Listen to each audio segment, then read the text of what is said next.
Hello viewers, welcome to my channel simple curry. আজকে আমি রান্না করব বড় আলু দিয়ে তেলাপিয়া মাছ দিয়ে ঝোল। খুব সিম্পলভাবে আমি রান্না করব এই তরকারিটি।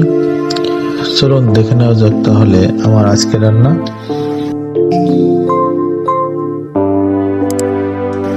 আজকে রান্নাটা করার জন্য আমি হাফ কেজি পরিমাণ বড় আলু বা মেটে আলু সুন্দরভাবে কেটে নিয়েছি এবং কিছু কাঁচা ঝাল কেটে নিয়েছি।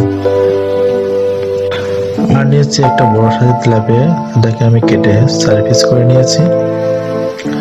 এখন মাছগুলোতে লবণ ও হলুদ ভালোভাবে মাখিয়ে নেব।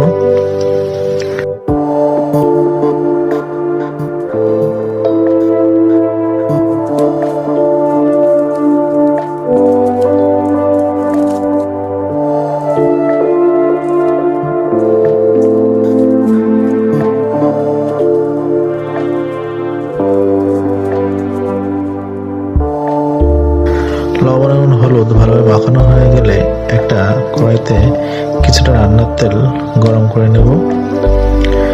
তেলটা অবশ্যই ভালোভাবে গরম করে নিতে হবে। যদি ভালোভাবে গরম না হয় তাহলে এতে মাছ দিলে মাছ তলায় লেগে যাওয়ার সম্ভাবনা থাকবে এবং উল্টানোর সময় মাছগুলো ভেঙে যাবে। আমার তেলটা ভালোই গরম হয়ে গেছে। এখন এক এক করে মাছগুলো দিয়ে দেবো।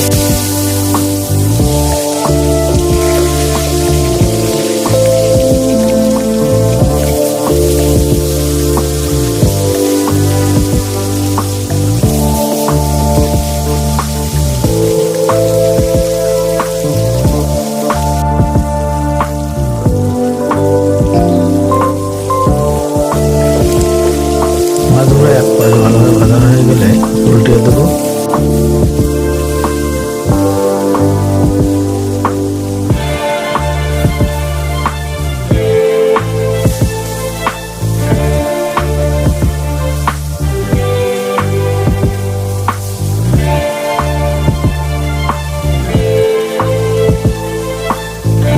মাছগুলো উল্টে পাল্টে 2 পাশ ভালোভাবে ভাজি করে নেব।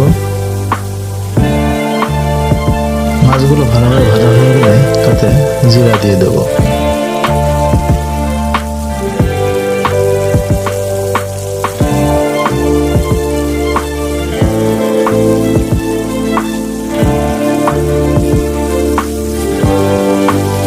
জিরাটা ভালোভাবে ফুটে উঠলে তাতে জল দিয়ে দেব।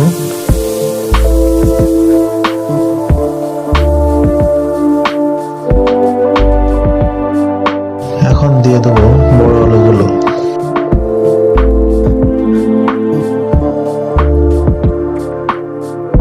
দিয়ে দেবো পরিমাণ মতো লবণ।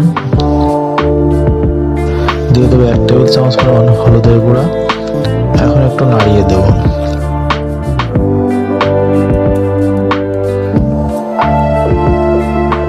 আর দিয়ে দেবো কাঁচা ঝালগুলো। কাঁচা ঝালগুলো দেওয়ার পরে 10 মিনিটের জন্য ঢেকে দেবো। 10 মিনিট পর ঢাকনা তুলে নেব।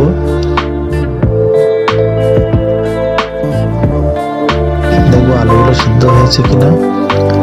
আলুগুলো মোটামুটি সিদ্ধ হয়ে গেছে এবং হালকা করে নাড়িয়ে দেব।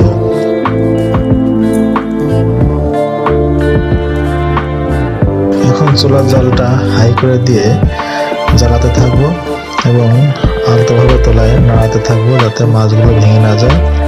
হালকা হালকা নাড়িয়ে দেবো যাতে ঝোলটা ঘন হয়ে যায়।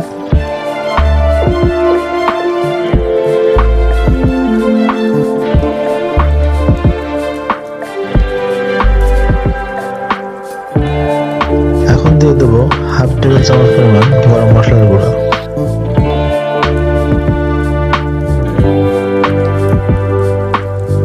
গরম মশলা গুঁড়োটা দেওয়ার পরে হালকাভাবে নাড়িয়ে দেবো।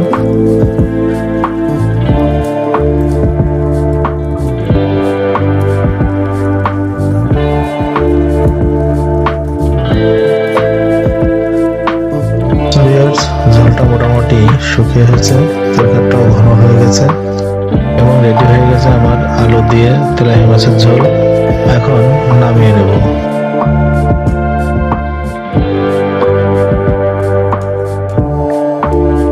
So viewers, যদি আপনাদের কাছে ভালো লাগে তাহলে অবশ্যই এভাবে ট্রাই করে দেখবেন। আর যদি ভিডিওটি ভালো লাগে তাহলে অবশ্যই লাইক এবং কমেন্টস করে জানাবেন আর সাবস্ক্রাইব করে আমার পাশেই থাকবেন। ধন্যবাদ।